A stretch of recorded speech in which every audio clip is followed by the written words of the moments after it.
Hindi inasahan ni Lourdes na humantong sa kanyang buhay ang ganitong pangyayari matapos siyang itinakwil ng kanyang ama dahil naging mahina ito at umatol sa isang lalaking mababa ang antas sa lipunan. Hindi katulad ng kanyang mga kapatid na natagpo ng mga lalaking may kaya sa buhay. Lourdes, mula sa araw na to, hindi ka nagkabilang sa pamilyang ito hanggat hindi mo hiniwalay yung lalaking yan na pobreng lalaking yan. Ano mapapala mo sa kanya? Ano ang may pagmalaki ng lalaking yan sa buhay mo? Yung bigiging isang tendero ng isang lumi? Dad, mahal ko si Carlos. Hindi ako papayag na paghiwalayin mo kami. Sige, bahala ka. Kung yan ang gusto mo. Kaya mula sa araw na to, kalimutan mo nang naging ama mo ako. Umalis ka na. Magsama na kayo ng lalaki mo. Miguel, huwag ka namang magsalita ng ganyan sa anak natin.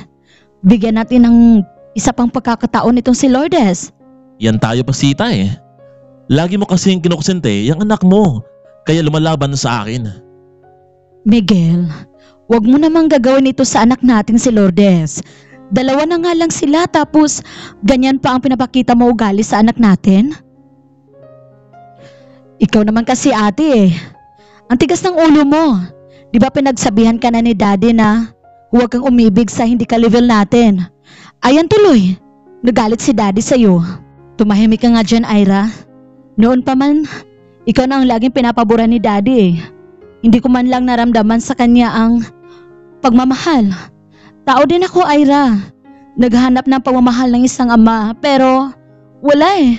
Lagi na lang ikaw. Tama na. Basta buo na ang desisyon ko. Ayaw ko nang makita pa dito, Lourdes, dahil sa maling ginawa mo at ayaw kong mapahiya ang pamilya dahil sa ginawa mo. Umalis na kayo. Huwag kang malala, Lourdes. Gagawin ko ang lahat para sa ating pamilya. Balang araw, ipagmalaki din nila tayo at titingalain. Umalis na lamang itong si Lourdes sa kanilang bahay at sumama ito sa kanyang asawang si Carlos. Labag man sana ito sa kalooban ng kanyang ina, pero wala itong kakayanan para pigilan ang desisyon ng kanyang asawang si Miguel. Lumipas ng ilang taon ay napagpatuloy pa rin ang mag-asawa sa pagtitinda ng lumi. Kasabay din ito ang unang pagbuntis ni Lourdes sa kanilang unang anak ni Carlos. Labis ang saya ng mag-asawa dahil sa kabila ng mahirap na buhay ay nakaya nila ang lahat. Isang araw noon ay nakapagdesisyon ang mag-asawa na magtungo sa ospital para magpa-check up dahil mukhang kakaiba kasi ang kanyang pagbubuntis, kaya naman ay hindi pinabayaan ni Carlos ang kanyang asawa. Dalawa silang nagtungo sa ospital. Laking gulat nila sa naging ulat ng doktor. Mrs. Miranda, triplets po ang inyong magiging anak. Talaga po, Dok? Hindi may paliwanag ang sayang naramdaman ng mag-asawa. Isa itong malaking panalangin para sa kanila. Lumipas ng ilang buwan ay tuloy na ngang nanganak itong si Lourdes. 3 mga sanggol ang kanyang isinilang. Pero ang totoo, hindi pala biro ang magkaroon ng anak na triplets dahil kalakip nito ang mga gastusin. Isang umaga noon ay nagulat na lamang itong si Lourdes dahil dumalaw ang kanyang inang si Doña Pasita. Hindi nila alam kung paano sila natuntun, gayong wala naman silang naging pag-uusap nito mula noong umalis sila sa mansyon. Mami, paano niyo kami natuntun dito ni Carlos? Baka malaman ito ni daddy at pagalitan pa kayo. Lourdes, huwag kang mag-alala dahil noon pa man pinasusundan ko na kayo ng isang bodyguard at hindi to alam ng daddy mo. Hito, tanggapin niyo itong pera. Alam kong makakatulong ito lalo na sa triplets kong apo. Alagaan niyo sila, Lourdes, Carlos, dahil balang araw magkakabalik din kayo sa mansyon. Siya nga pala, Lourdes, ikakasal na rin si Ira sa isang mayamang negosyante. Gusto sana kitang ibintahan pero alam kong galit sa'yo ang daddy mo eh. Ayos lang yung mami. Salamat nga pala sa pagdalaw sa amin ni Carlos. Lourdes, alam mo naman siguro ang phone number ko, hindi ba? Kapag may kailangan ka, tumawag lang kayo sa akin. Napayok ko na lamang itong si Lourdes sa sinabi ng kanyang ina at tuloy na ring umalis itong si Doña Pasita. Taon ang lumipas ay malaki na rin ang mga kambal na sina Joey, Brian at Sofia. Tumutulong sila sa munting negosyo ng kanilang ama at ina. Kasabay nito ang kanilang pag-aaral.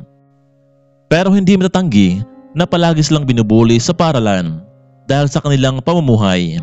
Matapos kasing pumasok sa paaralan ay dumidiretso sila sa pagtitinda ng lumi. Ganon ang kanilang routine sa buhay sa araw-araw. Isang umaga noon habang patungo na sana sa pwesto ang pamilya ay nagulat sila dahil lagi namang naunang bumabangon ang kanilang ama maliban na lamang sa umagang iyon. Kaya naman lumapit itong si Sofia para gisingin itong si Carlos. Tay, gumising na po kayo. Naayos na namin ang lahat. Kayo na lang po ang hinihintay namin. Ngunit walang tugon itong si Carlos. Kaya naman hinawakan ito ni Sofia pero laking gulat nito ay dahil wala ng buhay ang kanilang ama. Nay Lourdes! Si tatay! Agad namang nagtungo itong si Lourdes at ang mga kapatid nito. Nagpatanto nilang wala ng buhay talaga ang kanilang ama. Nay, paano na ito? Sino na ang magiging katuwang natin sa munting negosyo? Sophia, huwag kang mag-alala. Kahit wala na ang tatay niyo, mapapatuloy pa rin ang mga negosyo natin. Sama-sama tayo. Magkaisa tayong 4. Tama si Nanay Sofia. Bilang panganay, ako ang susunod sa yapak ni tatay.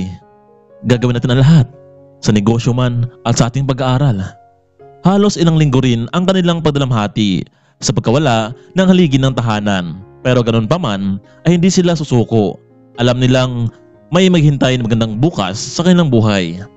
Isang umaga noon bago ilibing ang kanilang ama ay may dumating na isang sasakyan at mula sa loob ay bumaba ang isang matandang babae. Kasabay nito ang mga gwardya. Hindi alam ng pamilya kung sino ang matandang ito. Wala kasing nabanggit noon itong si Carlos kung mayroon pa siyang mga magulang. Noon kasing binata talaga pa lamang silang dalawa ay nagkakilala lamang sila noong bumili itong si Lourdes ng lumi. At mula noon ay hindi na siya tinigilan ni Carlos hanggang sa tuloy na ngang nahulog ang loob ng dalaga sa kanya. Excuse me po, madam. Sino po sila? Kano-ano niyo po ang asawa kong si Carlos? Hay, kawawa naman pala ang naging buhay ni Carlos. Kung ganun, ikaw si Lourdes, ang kanyang asawa. At ito ang mga anak niyong kambal. Kung hindi lang kasi naging matigas itong si Carlos, hindi sana umabot sa ganito ang lahat eh. Huwag kayong mag-alala. Sa lahat ng gastusin dito, ako nang bahala. Siya nga pangala. Ikinagagala ko kayo makilala. Naguluhan itong si Lourdes kung sino nga ba talaga at ano ang relasyon ng matandang ito sa kanyang asawa. Ito ba ang kanyang ina o isang tiyahin? Matapos nilang mag-usap at nabigay ng pera ay umalis na rin ang matanda. Nay, sino kaya matandang yun? Bakit hindi siya napakilala sa atin?